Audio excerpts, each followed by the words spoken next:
শ্রাবণ মাসের চতুর্থ সোমবার ভোরের প্রথম আলো ফুটতেই দক্ষিণ ত্রিপুরার সাব্রুমের দৈত্যেশ্বরী কালীবাড়ি প্রাঙ্গণ ভরে ওঠে হর হর মহাদেব ও বোল বাম ধ্বনিতে। কাঁধে কলসি ভার, হৃদয় অগাধ বিশ্বাস আর চোখে অনাবিল ভক্তি নিয়ে একঝাঁক নারী, যুবক ও যুবতী পদযাত্রা শুরু করেন জলেফা শঙ্কর মঠ আশ্রমের উদ্দেশ্যে। প্রকৃতির স্নিগ্ধ পরিবেশের মাঝেই এগিয়ে চলে এই আধ্যাত্মিক যাত্রা।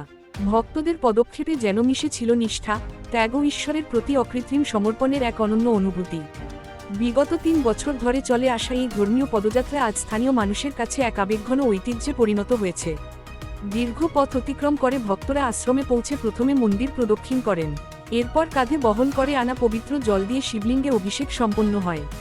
মন্ত্রোচ্চারণ, ঘণ্টাধ্বনি ও শঙ্খনিনাদের মধ্য দিয়ে চারদিকে ছড়িয়ে পড়ে এক অপার্থিব পরিবেশ। প্রতিটি ভক্তের কণ্ঠে ছিল মহাদেবের জয়ধ্বনি, আর অন্তরে ছিল নিজের পরিবার, প্রিয়জন ও সমগ্র মানব সমাজের সুখ শান্তি, সুস্বাস্থ্য ও কল্যাণের আন্তরিক প্রার্থনা।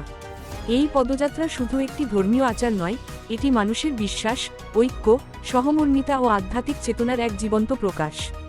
শ্রাবণের পবিত্র সোমবারে সাব্রুমের এই ভক্তিময় আয়োজন আবারও প্রমাণ করল, ধর্মের প্রকৃত শক্তি মানুষের হৃদয়কে একসূত্রে গাঁথতে পারে, আর ভক্তির পথেই খুঁজে পাওয়া যায় শান্তি, আশীর্বাদ ও মঙ্গলময় জীবনের প্রত্যাশা।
কি কর্মসূচি গ্রহণ করছেন আজ আপনারা?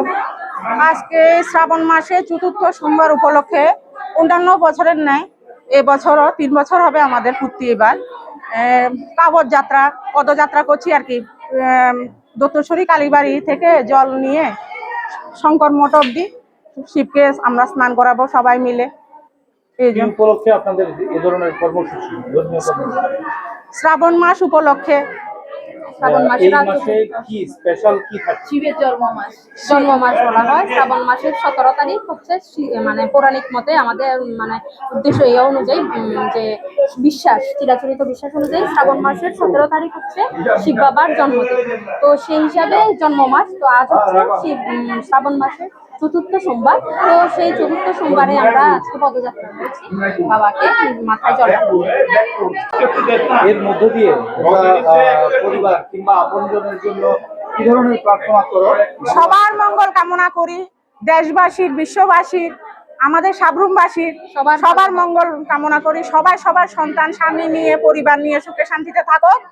আগামীতে যাতে আমরা বারবার পারি, ঠাকুর যেন আমাদেরকে আশীর্বাদ করেন, আমরা যাতে বারবার পারি এই কর্মসূচি গ্রহণ করার জন্য সবার সহযোগিতা এবং ভগবানের আশীর্বাদ কাম্য করি।